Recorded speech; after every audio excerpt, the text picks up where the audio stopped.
Good morning, everybody. I said earlier, are you ready for summer? Yes, okay. Last time when I asked you, are you ready for a miracle, you were a lot more enthusiastic. But again, lazy with summer? Did someone make you lazy? Anybody make someone makes you lazy? I don't know. So, the lazy days of summer, right? Isn't that a song? But anyway, welcome to Gathering of Light again, and we're here celebrating two holidays, kind of putting them together, and I'm talking about like a father's passion I thought we'd speak about. This Father's Day, and this need that we have, this idea of anthropomorphizing the divine, right? And putting it into that personal figure. We want to have the Father. Each one of us are kids, and we want Daddy. We want Daddy's approval. We want His protection, and we want all the things that we think that we can get from a Father. And so we look at this idea of this divinity as Father and the things that we want to get from them. And that's important that we have that because we know that that is something that when we talk about divinity from a larger perspective, let's say from the Vedas, right? We're talking about that in our book, The Way of Powerlessness, and it talks about thinking about the divine as the ocean and all of us as being a part of that ocean, right? And each one of us just sees ourselves as a wave, but really we are that ocean. So this Father is part of that ocean that is here for us. So let's all now kind of in our minds have this idea of the Father of us all is this great ocean, which brings us into, right, tying into the summer. So I know all of us on Long Island think of summer and ocean, even though water is the sea for the West. But we'll think about that ocean and being part of that. And what the season brings in here, the summer, is the element is fire. So let's take that ocean now, and let's take that water, and let's heat it up a little bit. Let's add some fire into that. So now thinking of this and that Father and that divinity, that ocean that is around us, that is here for all of us, we put some fire into it, and what do you think it's going to want to do? It's going to want to move us, right? You think this big ocean is one of those waves, it's going to ignite us. It's going to fire us up. It's going to say, get into action. Get to feel the abundance of what you are. We moved as spring gave us ideas. Spring gave us the seeds. And now summer gives us the power, the passion to now make abundant all that has been planted within us. It says, come out and take that and put that into the world and put that into action. Each one of us here has a seed that has been placed in us by the divine that is unique in each one of us. And as we take the power of this season, we bring that into ourselves and we allow that seed to grow, to take root, to take form, to now spread its wings and now spread out around the world where each one of us lives in. And we need to sit and talk about and take heart as to what is your life's passion in your life journey at this time in your life. You think about all that I just put in there. And for each one of you, what is your life's passion in your life's journey at this time in your life?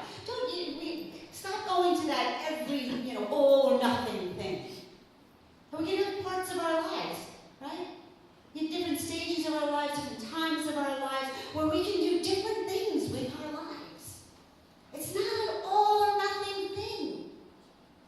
But what is for this season of your life, because we're moving into a new season, for your season in your life, here and now, what is impassioning you? What is stirring inside of you? Where is your passion leading you? And how is this Father, how is this powerful energy moving you here and now in your life? This new season is about paying attention.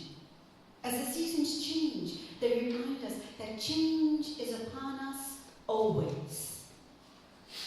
And that we need to move with that change. And to think about what is happening. Is this new thing that is inside of you now,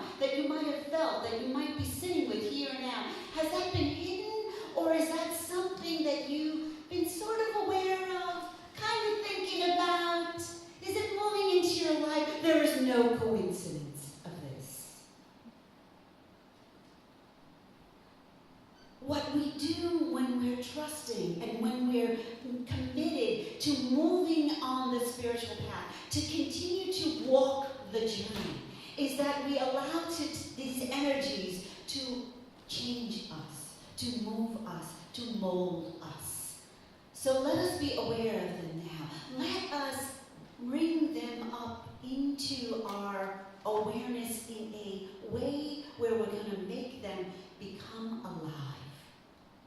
Alive and impassioned and fueled. Because the promise that we put into all of this is that Father, that heaven that can help us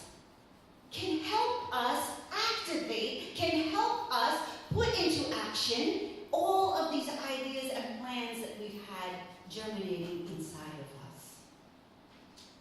And this is the season now to make that come alive in us. And our words of wisdom talk about that our greatest fear is not to allow that to happen. Who, me? I can't do it. Oh, I know, that was a cool idea, but it's a little too big for me. Oh, I see some smiley faces. Oh, somebody thought of that before. Right? No, the universe is saying, and this divine Father is saying, I got your back. I will lift you up. I will carry you into this endeavor. Wow.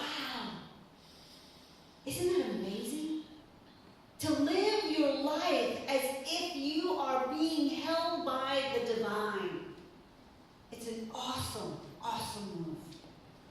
I remember one time I was at one of my jobs and we were in a meeting, with all the bigwigs, the psychiatrist is in there, the doctor's in there, all the different clinicians are around, and they're talking about, and the executive director, and they're all talking about, the CEO's coming, and then, aren't you got to check everything, aren't you afraid, what about, and I was clinical director at the time, and I'm just sit back and relax, and they're like, how come you're not worried about the CEO coming up?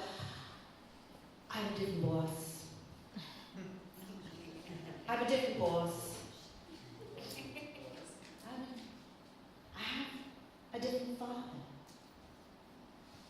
I have someone that I know is in charge rather than the people, the things, the ideas that we think in the world that really are in charge, that really are holding us, that are helping us. And I know that it's not always easy. And I know that sometimes it is tremendously difficult. If we have a Father that is the ocean and we have an energy that goes with it, sometimes some of the waves get crashed. And when you think of it in the form of just waves, it is sad and hard and scary. But the waves are never apart from the ocean. And even in their crashing, are always held by the ocean. And so when we have difficult experiences in our life, like we had as a country and as a human race and this week with the incidents in Orlando,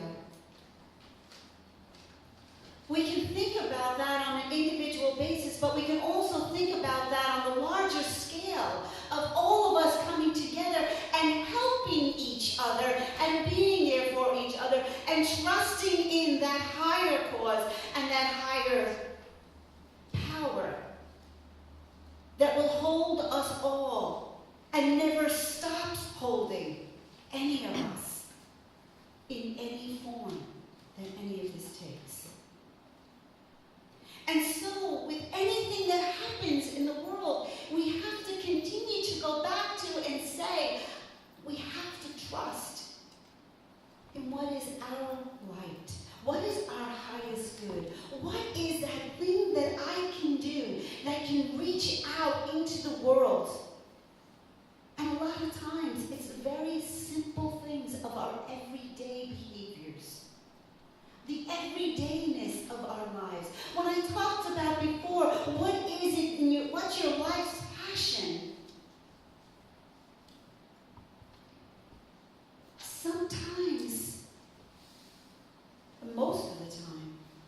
the journey through to that passion.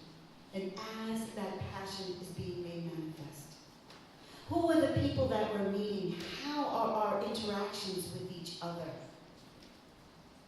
What are we doing with that? How are we representing that boss, that father, that energy? You know, the season is the summer, but the summer is bringing out the abundance of the earth. And we are called to be abundantly spiritual. Abundantly spiritual. What does that look like? What does that look like? It means putting into practice all the things that you do. It means like Artie likes to do, have a sparkly day. And being sparkly to everybody. Yes! He's not afraid to, on the construction site, to be sparkly with everybody. That's glorious. That's impassionate. That's impassionate. Or Dr. Phil chasing after everybody with his chiropractic table to get you all adjusted. Passion and action. You know, no fear, not to be afraid. To be afraid of the judgments or the ideas that everybody else had, but sharing. And sharing out of joy. And not sharing out of, you need to do that. If you're not in the mood to have a sparkly day, you're still loved. And still reminded that as part of the journey, all the things that you're feeling are still embraced within that energy of that ocean. That we are part of the earth, and in this abundance of the earth, we see all the things that happen. When we started doing our mindful meditation walk at the beginning of the season in the spring, and you could see all the trees that were fallen, and it's particularly the area that we were walking, and I could see the struggle of the earth there. You know, once in a while you can really see where the toxins that we place into the earth really have an effect upon the earth. But then last week when we walked again, you see the power of Mother Earth in new growth and in change, and how she can come out and she's going to say, okay, you're pushing me in this direction, I can work with it. I can work with that, I can work around it, and you see how wonderful it is? So with all the dilemmas and all the situations that we have in our lives, that this power and this energy is saying that I can work with that. I can work with that, I can work around that, and I can grow anyway, and I can be there and support you, and together we will get through this, we will get beyond this, because the abundance and the power and the love is here for us. So when you think you don't have it, when you think that power is not with you, go stand by the ocean. Go see the power that is there. That power is a part of you and is you. When you take in that breath, realize that every space that you are looking at outside of you is filled with that oxygen and that energy that is there. That you're just taking that little sample of breath. Yes, we have a part. It is brilliant. It is beautiful. This summer, stand in the glory of the light that you are. Be passionate about who you are, every step you take, because your part is so needed in the greatness of all there is, and so it is. Amen. Amen.